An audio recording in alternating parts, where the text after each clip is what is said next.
नमस्कार, मेरा नाम भाऊ तोरसेकर। आप देख रहे हैं प्रतिपक्ष। दोस्तों, एक बात होती है, जुआरी है वो जुआ खेलेगा ही, और राजनीति भी एक तरीके से जुआ होता है। आप लड़ जाते हो, आप खेल जाते हो, उसका परिणाम आपको पता नहीं होता। लेकिन अगर आप टाइम पास करना चाहते हो, आप मनोरंजन के लिए खेल रहे हो, तो बात अलग होती है। जब मनोरंजन के लिए आप खेलते हो, जुआ भी खेलते हो, तो आपको मालूम है इतना नुकसान मैं सह सकता हूँ, इससे ज़्यादा नुकसान नहीं होना चाहिए। मनोरंजन करते करते दिवालिया तो नहीं होना चाहिए, ये समझदार इंसान समझता है। लेकिन जब जुए की लत लग जाती है, उसकी आदत बन जाती है, स्वभाव बन जाता है, तो नुकसान की परवाह करना बंद कर देता है। देखिए दोस्तों, हिम्मत एक बात होती है और जुआ दूसरी बात होती है।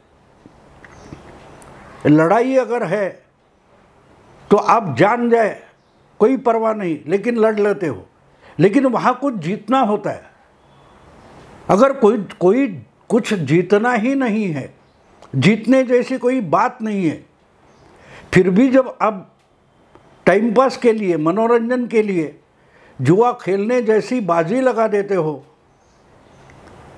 तो आपको दिवालिया बनना है। ये बातें मैं इसलिए बोल रहा हूँ कि हमारे महाराष्ट्र के सबसे बड़े नेता, जिनको बुजुर्ग नेता माना जाता है, बड़े अनुभवी नेता माना जाता है, शरद पवार, जो कम से कम 6 दशकों से भारत की राजनीति में है, उनके समय के बहुत सारे नेता देश भर के अब ना तो जिंदा हो गए, ना तो राजनीति में हो गए, पब्लिक लाइफ में भी नहीं हो गए। मुझे याद है प्रकाश सिंह बादल, करुणानिधि, ये जो अभी जिंदा नहीं है, 2 साल, 5 साल, 6 साल हो गए, उनका भी देहांत हो गया। करुणाकरण, ए.के. एंथनी, उनके ज़माने के शरद पवार एक राजनेता है। मुझे याद है 78 में उम्र 38 थी, 1978। 1978 में शरद पवार कांग्रेस छोड़कर मुख्यमंत्री बन गए। उस समय केरला के भी कांग्रेस के मुख्यमंत्री ए.के. एंथनी हुआ करते थे, और उनकी और शरद पवार की उम्र, ए.के. एंथनी और शरद पवार की उम्र समसमान है। उस वक्त संजय गांधी पार्टी की राजनीति में हस्तक्षेप करते हैं, ये तकरार करते हुए शरद पवार ने कांग्रेस पार्टी छोड़ दी और जनता पार्टी के साथ हाथ मिलाकर चीफ मिनिस्टर बन गए थे। और दूसरी तरफ केरल में जो यूडीएफ थी, उसका नेतृत्व ए.के. एंथनी करते थे। वो भी गुस्से में पार्टी छोड़कर निकल गए, उन्होंने चीफ मिनिस्टरशिप छोड़ी थी। शरद पवार ने मुख्यमंत्री होने के लिए पार्टी छोड़ी और नाम दिया था संजय गांधी। राजनीति में, पार्टी की इंटरनल मामले में संजय गांधी इंटरफेयर करते हैं। वही तकरार ए.के. एंथनी की थी, लेकिन ए.के. एंथनी पहले से मुख्यमंत्री थे। पार्टी में संजय गांधी का हस्तक्षेप मंजूर नहीं, इसलिए ए.के. एंथनी ने चीफ मिनिस्टरशिप छोड़ी थी, मुख्यमंत्री पद छोड़ा था।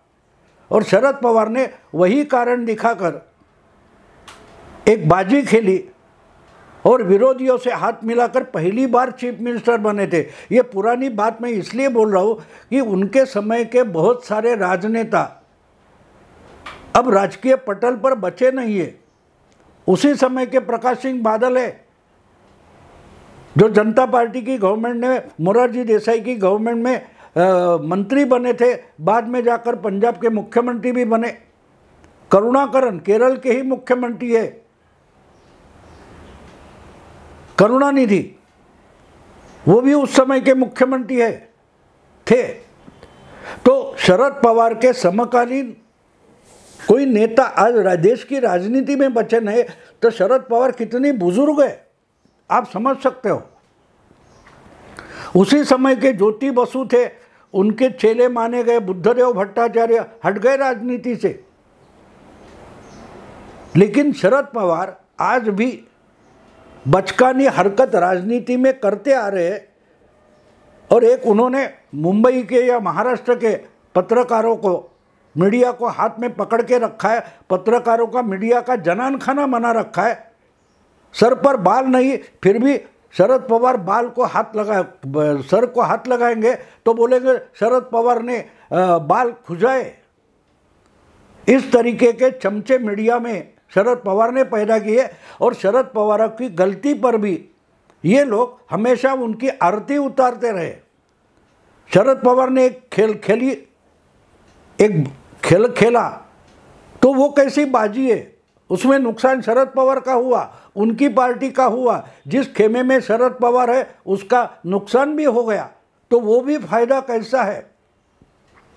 एक कहने वाले चाटुकार चमचे पत्रकार मीडिया शरद पवार ने इकट्ठा किया और उसी बल पर शरद पवार एक बुजुर्ग, महाराष्ट्र के सबसे बुजुर्ग नेता माने गए। लेकिन असलियत क्या है? जो उद्धव ठाकरे चीफ मिनिस्टर बनने के लिए शरद पवार के साथ गए, उनके पिताजी जिन्होंने शिवसेना स्थापन की वो अच्छे कार्टूनिस्ट थे, शरद पवार को दोस्त मानते थे। लेकिन शरद पवार से राजनीति में बाला साहब ठाकरे ने कभी हाथ नहीं मिलाया, क्योंकि शरद पवार ये भरोसे लायक दोस्त नहीं है, ये बाला साहब ठाकरे मानते थे। और मुझे याद है वो अच्छे कार्टूनिस्ट थे, देश के बड़े कार्टूनिस्ट माना जाता है बाला साहब ठाकरे को। उन्होंने एक कार्टून बनाया था कि शरद पवार जो कुछ दिखाते हैं वो भूल भुलैया है, शरद पवार कोई बड़ा नेता नहीं है। ये बाला साहब ठाकरे ने 2 कार्टून में बताया था। शायद अलग अलग टाइम का है कि एक गुब्बारा है जो शरद पवार का गुब्बारा उन्होंने बनाया था और महाराष्ट्र के 2 बड़े संपादक उसमें हवा भर रहे। उसी ढंग से और एक कार्टून बनाया था कि जो क्रेन होती है ना, ऊंची ऊंची कुछ वजनदार चीज़ें, भारी चीज़ें उठा लेती है क्रेन, वैसे ही शरद पवार को एक फाउंटेन पेन ने उठा लिया है और वो क्रेन चलाने वाले 2 बड़े संपादक है मराठी के। ये 2 कार्टून बाला साहब के मुझे याद है। तो असलियत में शरद पवार कभी महाराष्ट्र में, पूरे महाराष्ट्र में अपना प्रभाव नहीं दिखा पाए। विधानसभा के 288 सीटें हैं, उसमें कभी 100 विधायक भी चुनकर शरद पवार नहीं ला सके। 100 की बात छोड़ो, 75 सीटें शरद पवार ने एक बार कभी 72 या 73 सीटें उन्होंने चुनकर लाई थी। लेकिन गोलमाल करके शरद पवार सत्ता में रहते आए। लेकिन आज इतनी उम्र होने के बाद उनको जो मजाक करने की आदत है,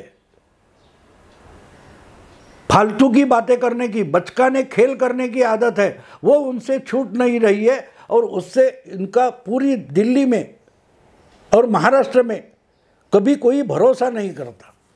अब देखिए 91 में राजीव गांधी का मृत्यु होने के बाद शरद पवार प्रधानमंत्री होने के लिए दिल्ली चले गए थे। लेकिन बाजी उनसे भी उम्र में ज़्यादा बूढ़े हो चुके नरसिंह राव ने मान ली। नरसिंह राव ने बाजी मार ली, वो प्रधानमंत्री बन गए। लेकिन होम मिनिस्टर भी शरद पवार ना हो सके, होम मिनिस्टर बनना था लेकिन हो नहीं पाए। नरसिंह राव ने इनकी जगह पहले ही शंकरराव चव्हाण को होम मिनिस्टर बना दिया, क्योंकि ये महाराष्ट्र की चीफ मिनिस्टरशिप छोड़ने के लिए उनकी हिम्मत नहीं हो रही थी। छोड़ दो, ये पुरानी बातें मैंने इसलिए बताई कि शरद पवार कभी भी राजनीति करते हैं तो कम से कम नुकसान हो इस पर ज़्यादा ध्यान देते हैं, लेकिन ज़्यादा से ज़्यादा खुद का ही नुकसान कर पाते हैं। अब देखिए महाराष्ट्र में 2014 के बाद जो मोदी लहर आ गई, उसमें इनकी पार्टी और ओरिजिनल पार्टी कांग्रेस थी और ये कांग्रेस टूटकर इन्होंने एनसीपी बनाई। दोनों पार्टी 15 साल एक गठबंधन बनाकर महाराष्ट्र में सत्ता चलाती थी। 1999 से लेकर 2004 तक, 2014 तक उनका सुपड़ा साफ हो गया 2014 में, और फिर भी पिछले 10 साल में बहुत हाथ पैर मार रहे हैं शरद पवार, लेकिन इनकी पार्टी इस मोदी लहर से उठ नहीं पा रही है। यहाँ वहाँ करके अपना नाक पानी के ऊपर रखते हैं, क्योंकि डूब न जाए, नाक से मुंह से पानी अंदर चला जाए तो डूब जाएंगे, इसलिए पानी के ऊपर सर रखने के सिवा शरद पवार पिछले 10 साल में कुछ भी नहीं कर पाए। मोदी ने 2014 में देवेंद्र फडणवीस को जब महाराष्ट्र का चीफ मिनिस्टर बनाया, वो बिल्कुल यंग जवान लड़के थे। ये तो शरद पवार के सामने इसका सुपड़ा साफ हो जाएगा। शरद फडणवीस खत्म हो जाएंगे और बीजेपी को भी खत्म करेंगे, ये सब एनालिस्ट मानते थे, मैं भी उसमें एक था। लेकिन जिस ढंग से शरद पवार के सामने डटकर देवेंद्र फडणवीस खड़े हो गए, उन्हें आहिस्ते आहिस्ते अपना प्रभाव दिखाया, और महाराष्ट्र का असली सबसे बड़ा नेता अगर कोई है तो शरद पवार नहीं है, सबसे मुत्सद्दी नेता, चालाक नेता फडणवीस है, ये इन्होंने दिखा दिया। उसके बाद इतनी छटपटाहट हो गई है शरद पवार की, वो बाकी राजनीति हटाकर देवेंद्र फडणवीस को कैसे खत्म कर दे, राजनीतिक जिंदगी से उसका सुपड़ा साफ कर दे, इसके पीछे पड़े। और ना बीजेपी को हराना चाहते, ना और किसी को, खुद को जिताना चाहते, उसकी पार्टी को जिताना चाहते। वो बस देवेंद्र फडणवीस को नीचा दिखाने में इतने बह गए शरद पवार कि अब वो छोटे मोटे लंगड़े घोड़े पर भी अपनी बाजी लगाना शुरू कर दिए। और जो मराठा आरक्षण का आंदोलन हुआ वो उसका सबसे बड़ा सबूत है। अचानक से मराठवाड़ा के जालना जिले में अंबड़ तहसील जो है, वहाँ का एक गांव है अंतरवली सराटी, वहाँ जरांगे पाटिल नाम का एक सामान्य बुद्धि का कार्यकर्ता हंगर स्ट्राइक पर बैठ गया, उपोषण करने बैठ गया कि बस आरक्षण चाहिए। सरकार एकनाथ शिंदे, फडणवीस, अजित दादा की सरकार उसकी मांगे पूरी करती गई, लेकिन वो आंदोलन रोकने के लिए तैयार नहीं था। हर बार एक मांग पूरी हुई, दूसरी मांग रखो, ये सब चलता रहा। और शरद पवार को लगा कि हाँ, जरांगे पाटिल ये ऐसा घोड़ा है, इस पर बाजी लगाकर मैं देवेंद्र फडणवीस को हरा सकता हूँ। तो इन्होंने अपनी पूरी बाजी जरांगे पाटिल नाम के घोड़े पर लगा दी। बड़ा जुआ खेला है, लेकिन ये एक बात भूल गए, जरांगे पाटिल जैसे लोग जब अपनी अकल इस्तेमाल करने लगते हैं, कठपुतली जब तक कठपुतली रहती है तब तक ठीक होता है, लेकिन जब बंदर ही मदारी का कंट्रोल ले ले और मदारी को नचाना शुरू कर दे तो मदारी की हालत क्या होती है। शरद पवार समझे थे कि चलो आज मराठा समाज में जरांगे पाटिल का नाम चल रहा है तो हम इस घोड़े पर जुआ खेलेंगे। और उन्होंने अपनी बची कुची पार्टी अजित दादा जाने के बाद जो कुछ ताकत बची है, जो कुछ पार्टी बची है, वो पूरी की पूरी जरांगे पाटिल के आंदोलन के पीछे खड़ी कर दी। खुद बाजू में रह गए और अपनी पूरी ताकत इनके साथ भेज दी कि जाओ गांव गांव में जो शरद पवार का समर्थक है वो जरांगे पाटिल के नाम पर हिंसा करेगा। और ये बात अब हो गई है कि एक एक बात सामने आने लगी। एक बात शरद पवार भूल गए थे कि महाराष्ट्र में एकनाथ शिंदे, अजित दादा ये मराठा नेता है और एक उप मुख्यमंत्री जो है वो देवेंद्र फडणवीस है और होम मिनिस्ट्री उसके पास है। तो जब आंदोलन होता है, हिंसा होती है, कोई जुल्म होता है, गुनाह होता है, तो उसकी पूरी जानकारी होम मिनिस्टर को यानी होम डिपार्टमेंट को होती है, गृह मंत्रालय को होती है। और वो अपने आप उसकी जो बारीक बारीक सूचनाएं जिस पर कार्रवाई करो ना करो, लेकिन उसकी पूरी सूचनाएं, पूरी जानकारी होम मिनिस्टर के पास पहुंचती है। यानी कि जो कुछ मराठा आंदोलन के नाम पर दादागिरी और हिंसाचार चालू थी, उसकी बारीक बारीक जानकारी देवेंद्र फडणवीस को मिलती थी। तो आखिर में जब जरांगे पाटिल सीधे सीधे फडणवीस को निशाने पर लेने लगे, तब आम जनता की आंख खुली कि ये आंदोलन मराठा आरक्षण के लिए नहीं है, मराठा रिजर्वेशन के लिए नहीं है। अगर जरांगे पाटिल डायरेक्टली सीधे सीधे फडणवीस को निशाना बना रहा है, यानी कि जरांगे पाटिल ये शरद पवार की कठपुतली है, क्योंकि पिछले 10 साल से महाराष्ट्र में सबसे बड़ा पॉलिटिकल गेम चल रहा है तो वो फडणवीस और शरद पवार के बीच चल रहा है। तो बोलते बोलते जो जरांगे पाटिल गाली गलौज करने लगे और फडणवीस और उनके नाम पर सीधे ब्राह्मण समाज को टारगेट करने लगे, तो जरांगे पाटिल तो नंगे हो गए, लेकिन उन्होंने शरद पवार की भी पतलून खोल दी। एक मिनट देखो, एसआईटी का, जरांगे पाटिल का जो आंदोलन है उसको, उसकी जांच करने के लिए जब विधानसभा में एसआईटी की घोषणा हो गई, सबसे पहले अगर कोई डर गया है तो शरद पवार डर गए। और शरद पवार प्रेस के सामने आकर फटाफट, 1 घंटा भी नहीं हुआ, एसआईटी की घोषणा हो गई कि एसआईटी से जांच होगी, लेकिन एसआईटी गठित नहीं हुई थी। फिर भी 1-2 घंटे में शरद पवार प्रेस के सामने आ गए और कहने लगे जरांगे पाटिल का और मेरा कोई रिश्ता नहीं है, मेरा कोई संपर्क नहीं है, मेरा कोई संबंध नहीं है। जब आरक्षण, उनका उपोषण शुरू हो गया, मैं पहले कुछ दिनों में उनको मिला था, उसके बाद मेरी उनसे फ़ोन पर भी बात नहीं हुई। अरे किसी ने शरद पवार पर अगर आरोप भी नहीं लगाया है तो एसआईटी घोषणा होते होते शरद पवार इतने डरकर जरांगे पाटिल से भागने क्यों लगे?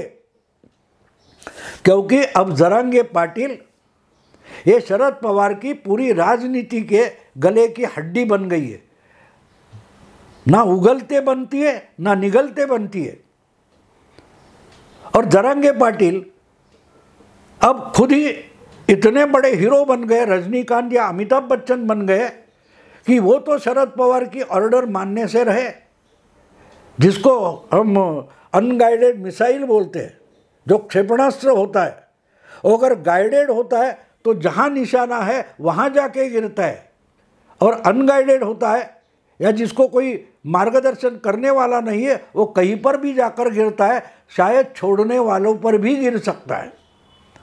तो मैं मानता हूँ कि शरद पवार ने जरांगे पाटिल का आंदोलन जो था उसको मिसाइल बनाने की कोशिश की, लेकिन एक बात भूल गए कि जरांगे पाटिल जैसा कम बुद्धि वाला कोई नेता बन जाता है, कम अनुभव वाला नेता बन जाता है, तो वो अनगाइडेड मिसाइल होता है, और जब उसके हाथ में सूत्र चले जाए तो शायद उलटकर तुमको ही निशाना बना सकता है। इसलिए मैंने कहा कि शरद पवार इतना बड़ा राजनीति का जुआ अपने जिंदगी के आखिरी पड़ाव में एक गलत घोड़े पर इतना बड़ा जुआ खेल गए, और अब जैसे जैसे जानकारी सामने आने लगी है तो इस आंदोलन में, मराठा रिजर्वेशन आंदोलन में जो हिंसाचार हुआ, ब्राह्मणों के धमकी दी गई कि 3 दिनों में पूरी ब्राह्मण जमात खत्म कर देंगे, ये धमकियां देने वाले भी डायरेक्टली शरद पवार के संबंध वाले, उनकी पार्टी से संबंध रखने वाले पदाधिकारी निकले हैं, तो नुकसान शरद पवार का होने वाला है। किसी ने देवेंद्र फडणवीस को खत्म करने की धमकी दे दी, किसी ने ब्राह्मण जमात को खत्म करने की धमकी दे दी। एक तो पॉलिटिकली शरद पवार की आज तक की जो इज्जत कमाई थी वो एक दिन में गुड़ गोबर बन गई। और इसका कारण जो आज का मराठा आरक्षण का सबसे बड़ा अमिताभ बच्चन जैसा सुपरस्टार हीरो है जरांगे पाटिल, उनके मुंह से निकले हुए शब्द है, वहाँ से हुआ है। और शरद पवार उसी गलत घोड़े पर इतना बड़ा जुआ खेल गए। अब उसकी कीमत तो चुकानी पड़ेगी। जिंदगी के इस पड़ाव पर आज शरद पवार की उम्र 85 है, उनकी सेहत अच्छी नहीं होती, स्वास्थ्य ठीक नहीं है, फिर भी दौड़ धूप करते हैं। अपनी बेटी को आखिरी समय हो या इस समय के 2024 के चुनाव में बारामती से फिर से चुनकर लाने के लिए बड़ी दौड़ धूप करने लगी है। शरद पवार हमेशा बेटी के पीछे आजकल चुनाव के लिए दौड़ रहे हैं। और इसी समय अगर जरांगे पाटिल नाम का गलत घोड़ा उनका नुकसान करेगा तो वो जिंदगी भर की कमाई, राजनीतिक कमाई मिट्टी में मिला देगा। दोस्तों, अगर ये वीडियो पसंद आए तो लाइक कीजिए, शेयर कीजिए, सब्सक्राइब कीजिए। नमस्कार।